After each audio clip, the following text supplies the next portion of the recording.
সম্প্রতি সাবেক প্রধানমন্ত্রী খালেদা জিয়ার মৃত্যু নিয়ে ছড়িয়ে পড়া গুজব সম্পূর্ণ ভিত্তিহীন। তিনি জীবিত আছেন এবং সুস্থ আছেন। আসন্ন নির্বাচনে তার অংশগ্রহণের সম্ভাবনা নিয়ে আলোচনা চলছে, যা দেশের রাজনৈতিক অঙ্গনে নতুন মাত্রা যোগ করবে।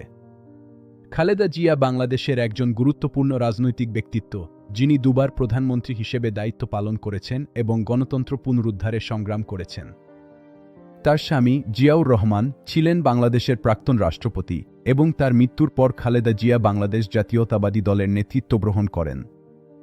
তার ব্যক্তিগত চিকিৎসক এজেড জাহিদ হোসেন নিশ্চিত করেছেন যে তিনি সুস্থ আছেন, যদিও উন্নত চিকিৎসার জন্য বিদেশে যাওয়ার বিষয়টি তার শারীরিক অবস্থার উপর নির্ভর করছে। বর্তমানে তিনি এভারকেয়ার হাসপাতালে চিকিৎসাধীন রয়েছেন এবং তার স্বাস্থ্য নিয়ে গুজব ছড়ানো থেকে বিরত থাকার আহ্বান জানানো হয়েছে। এই সংবাদ প্রতিবেদনের মাধ্যমে আমরা দর্শকদের কাছে সঠিক তথ্য পৌঁছে দিতে এবং খালেদা জিয়ার রাজনৈতিক অবদান ও বর্তমান অবস্থা সম্পর্কে জানাতে চাই।